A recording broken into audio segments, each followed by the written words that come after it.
Hello everyone, कैसे हैं आप सब। अब तक हमने देखा कि अगर कोई बंदा रिटायर हो जाता है हमारी पार्टनरशिप फर्म के अंदर से, तो उसके रिजर्व्स, उसकी गुडविल, उसका हिस्सा कैसे देंगे हम। अब हम चलते हैं, अगर किसी पार्टनरशिप फर्म के अंदर कोई बंदा मर जाता है तो क्या उसको जो हिस्सा मिलना चाहिए था वो किसी और को दिया जाएगा या नहीं दिया जाएगा, और दिया जाएगा तो कैसे दिया जाएगा। और अगर वो साल के ड्यूरिंग मर जाता है तो हम उसका प्रॉफिट का हिस्सा उस टाइम तक कैसे निकालेंगे। तो ये सब हम इस वीडियो के अंदर देखने वाले हैं। तो चलिए, मैं नैन्सी मलिक आपका अपने यूट्यूब चैनल पर हार्दिक स्वागत करती हूँ। तो बढ़ते हैं अपने टॉपिक की तरफ। अब तक हमने देखा है कि रिटायरमेंट कैसे होती है किसी बंदे की हमारे पार्टनरशिप फर्म के अंदर, लेकिन हम देखते हैं अगर कोई बंदा हमारी पार्टनरशिप फर्म से जाता है, अगर वो मर जाता है, तो उस केस में उसका जो भी रिप्रेजेंटेटिव, मतलब जिस बंदे को वो नॉमिनी बनाना चाहता है, उस बंदे को उसकी सारी हिस्सा मिल जाएगा। या गुडविल हो, प्रॉफिट में हिस्सा हो, रिजर्व्स में हिस्सा हो, वो सब मिल जाएगा। वो सेम केस रहेगा जैसे हमने रिटायरमेंट का देखा है, लेकिन एक केस चेंज हो जाता है। जो हम प्रॉफिट का हिस्सा निकालते हैं, कब तक, जब वो मरता है, जिस डेट को मरता है उस डेट तक का हिस्सा हम कैलकुलेट करेंगे कि उसका प्रॉफिट के अंदर कितना हिस्सा बनेगा। तो उसको वो हिस्सा उसके रिप्रेजेंटेटिव, मतलब जिसको उसने नॉमिनी बनाया है, उस पार्टनर को, इस बंदे को मिल जाएगा। तो हम इस कैलकुलेशन को दो तरीकों से निकाल सकते हैं। ठीक है, वो दो तरीके कौन से हैं। अगर हम प्रॉफिट का हिस्सा निकालना चाहते हैं टाइम बेसिस पे, कि जब जब तक वो, मान लो हम पिछले सालों का पीरियड, पिछले साल का हिस्सा देखेंगे कि भाई पीछे के सालों में जितने भी हमारे प्रॉफिट हुए हैं उनका उस टाइम तक कितना एवरेज प्रॉफिट बनता है, उस हिसाब से कैलकुलेट करेंगे। इसमें दो मेथड दिए हुए हैं हमें, एक तो ऑन द टाइम बेसिस और एक टर्नओवर सेल बेसिस, कि उस टाइम पीरियड तक हमारी कितनी सेल हुई थी जब वो बंदा हमारी फर्म से गया था। ठीक है, तो उस टाइम पीरियड तक उसका प्रॉफिट का हिस्सा निकालना पड़ता है हमें। तो देखिए, पहला केस क्या है, ऑन टाइम बेसिस, कि हम पीछे वाले ईयर्स का प्रॉफिट देख लेंगे और जिस टाइम वो बंदा मरा था उस टाइम तक का प्रॉफिट एवरेज निकाल के हम उस टाइम पीरियड तक का प्रॉफिट निकाल लेंगे। ठीक है, चलिए एक क्वेश्चन के थ्रू इस चीज को समझते हैं ताकि ये चीजें आपको ज्यादा क्लियर हो सके। क्या बोलता है हमारा क्वेश्चन, ए बी सी तीन पार्टनर हैं और वो अपनी बुक्स को क्लोज करते हैं 31 मार्च हर एक साल। ए मर जाता है 30 जून 2022 को। ए है वो फर्म के अंदर से चला जाता है 30 जून 2022 को।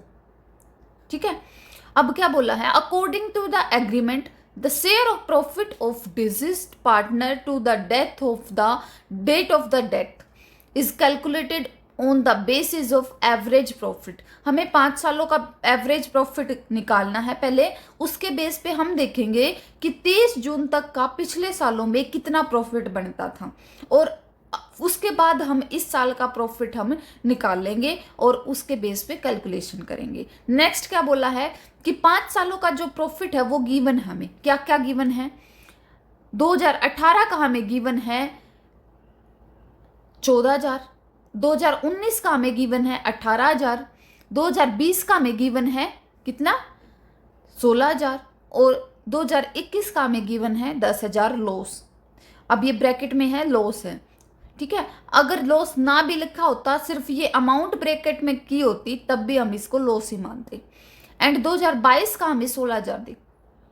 अब क्या बोला है कि कैलकुलेट करो ए का share of profit up to the date of death, कि उसकी डेथ की डेट तक उसका क्या प्रॉफिट रहा है, उसको कैलकुलेट करना है और जर्नल एंट्री है वो डालनी है। ठीक है, पहला क्या बोला है, there is no change in the profit sharing ratio of remaining partner, कि जो हमें पता है कि इसके अंदर हमें क्या निकालना पड़ेगा, गेनिंग रेशियो।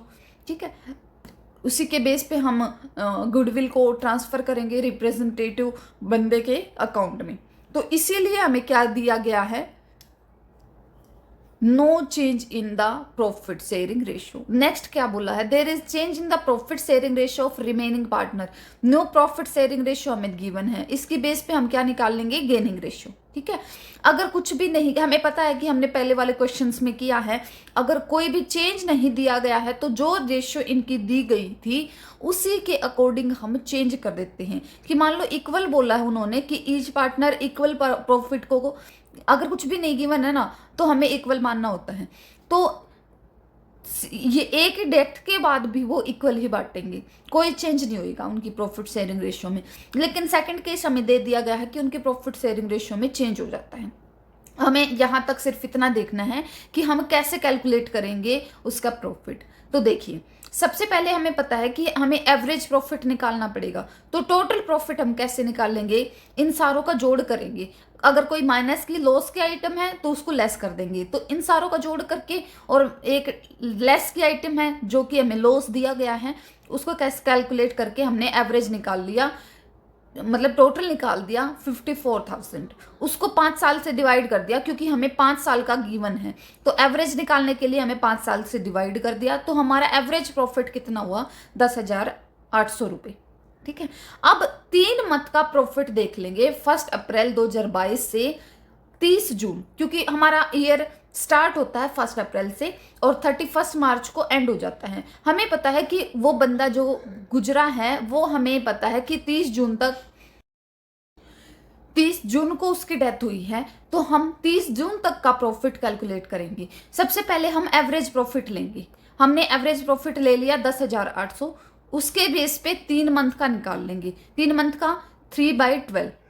ठीक है, तो इस बेस पे हमारा 3 मंथ का 2700 क्या है वो निकल आया। अब क्या करोगे आप, सब क्या गलती करोगे कि 2700 हम सीधा उसके अकाउंट में ट्रांसफर कर देंगे या रिप्रेजेंटेटिव, नहीं, ऐसा नहीं होगा।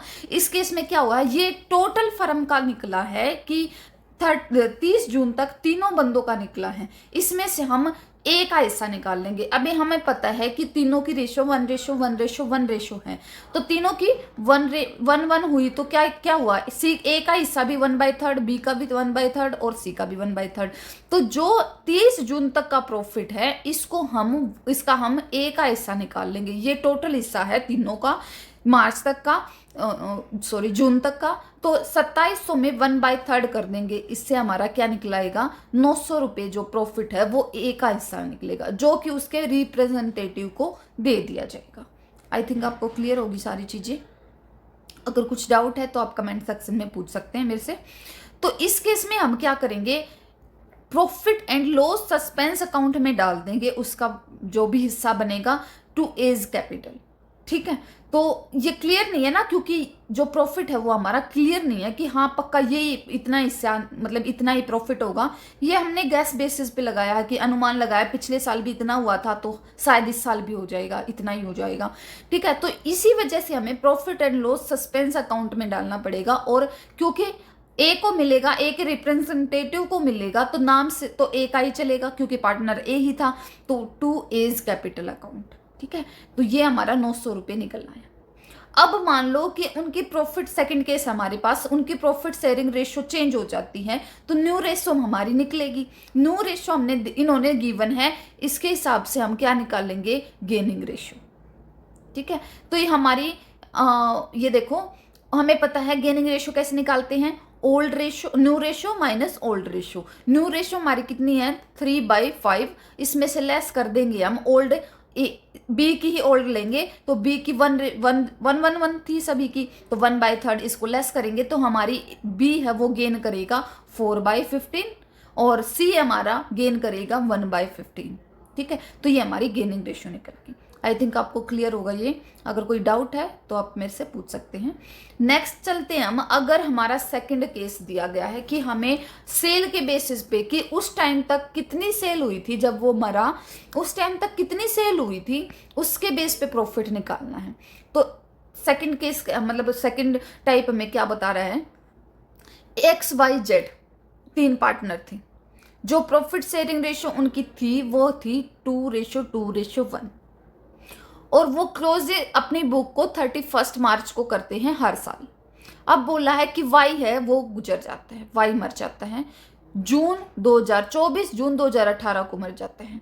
अब क्या बोला, वाई शेयर प्रॉफिट में उसका अब बोला कि सेल के बेसिस पे हमें उसकी डेथ तक का प्रॉफिट कैलकुलेट करना है। अब सेल ड्यूरिंग द ईयर 2000 पिछले सालों की देखेंगे ना हम, पिछले साल में 2018 17-18 के सेशन में हमारा कितनी हुई थी, 15 लाख की सेल हुई थी हमें। And profit earn during the year, हमें 15 लाख की तो सेल हुई थी। अब सारा सेल जितनी हुई थी वो सारा प्रॉफिट थोड़ी बनेगा, उसमें से हमें खर्चा भी लेस करना पड़ेगा। तो उसमें से हमारा प्रॉफिट हमारा निकल के आया था 3 लाख रुपए। सेल फ्रॉम 1 अप्रैल 2018 टू 24 जून हमें निकालनी है सेल 1 अप्रैल 2018 से 24 जून 2018 तक। कितने हमें गिवन है कि इतने, मतलब यहां तक हमारा सेल कितनी हुई है टोटल। इसके बेस पे हम निकालेंगे कि अगर 15 लाख पूरे साल की है, उससे हमें 3 लाख का प्रॉफिट हुआ था, तो 2 लाख के सेल पे हमें इतने मंथ के अंदर कितना प्रॉफिट होगा, उसकी कैलकुलेशन हमें देखेंगे। और क्या बोला गया है, on Y's death goodwill of the firm was valued, जब वाई मरा ना उसके टाइम पे फर्म की गुडविल की वैल्यू निकाली गई थी 1,20,000। The total amount payable to Y executors, कि जो वाई का बंदा है, नॉमिनेटर है, उसको उसकी डेथ के ऊपर 1,75,000 रुपए क्या है पेबल होंगे। This amount was paid to them on 2018। तो 15/7/2018 को उसको पैसे मिलेंगे। अब हमें पता है कि 24 जून को मरा है, ठीक है, तो इस डेट तक उसको कितने पैसे अमाउंट है वो पे करेंगे प्रॉफिट में, वो निकालेंगे हम। अब देखते हैं, जैसे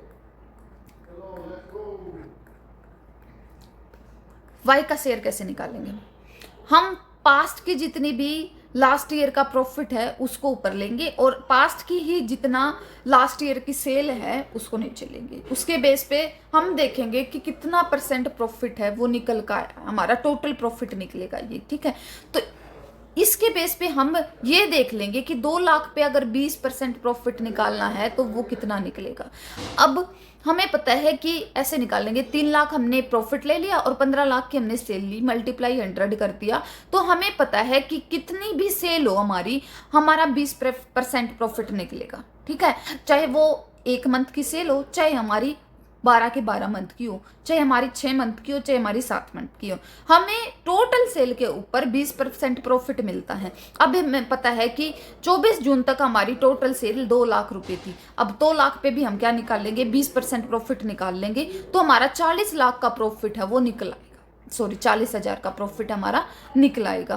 तो हम इस केस में कैसे एंट्री डालेंगे, तो profit and loss suspense account में हम 16,000। अब बोलोगे कि मैडम प्रॉफिट तो हमने निकाला 40,000 का, तो एंट्री में 16,000 कैसे डाला। वो डाला हमने बेटा कि 40,000 तो टोटल फर्म का प्रॉफिट है। अभी हमें सिर्फ और सिर्फ वाई का हिस्सा निकालना है, तो वाई का हिस्सा कैसे निकालेंगे हम, वाई की रेशो देखेंगे, 2:1। अब वाई की 2 बाई कितना होएगा 5, 2/5, 2 डिवाइड बाई इन तीनों का टोटल करेंगे हम, ठीक है। तो हम 40,000 को कैसे मल्टीप्लाई करेंगे, मल्टीप्लाई 2/5। अब इसको कैंसिल करोगे आप, कितना आएगा, 5 8 जा, ठीक है। अब इसको मल्टीप्लाई करेंगे तो 16,000 आया ना, तो ये हमारा हिस्सा सस्पेंस अकाउंट में डाल दिया जाएगा, 16,000 और 16,000 वाइज कैपिटल में। अब जो हमारा क्या निकला है, वाई की हमें गिवन है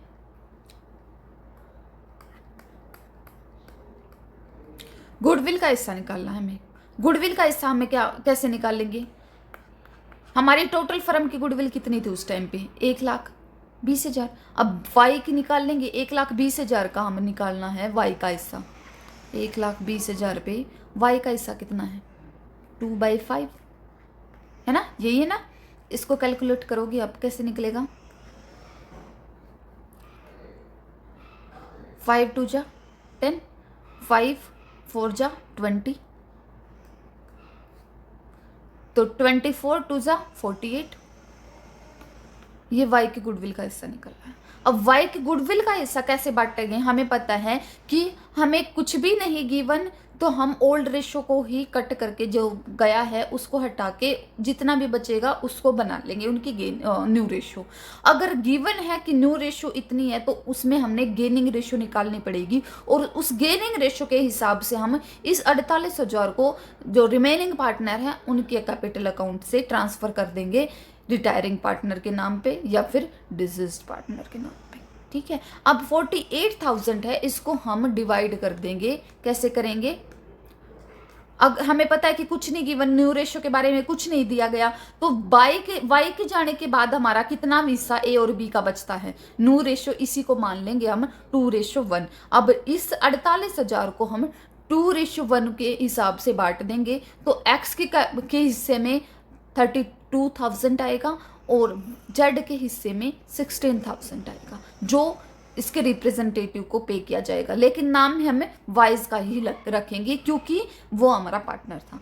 अब जो हमारा एग्जीक्यूटर है, हमें पता है कि जो उसका बंदा है एग्जीक्यूटर, उसको पे किया जाएगा। हमें स्टेटमेंट में गिवन है कि हमें वाइज एग्जीक्यूटर को उसकी डेथ के ऊपर 1,75,000 रुपये पे करने पड़ेंगे, तो ये एंट्री इसकी होगी। ठीक है, अब वाई के एग्जीक्यूटर में के अकाउंट में पे किए जाएंगे तो हमारे बैंक अकाउंट से वो पैसा चले जाएगा, ये तो उसके अकाउंट मतलब उसकी एंट्री डालेंगे, लेकिन हमारी बैंक से भी वो पैसा जाएगा ना, तो उसके हमारा कैश है वो चला गया, तो इसकी वजह से हमें बैंक अकाउंट है वो क्रेडिट करना पड़ा। तो वाइज एग्जीक्यूटर के नाम से हम ऐसे डाल देंगे एंट्री। आई थिंक आपको क्लियर है। अगर कोई डाउट है तो आप मेरे को कमेंट सेक्शन में पूछ सकते हैं। धन्यवाद। अगर वीडियो पसंद आई है तो लाइक कीजिए और चैनल को सब्सक्राइब करिए।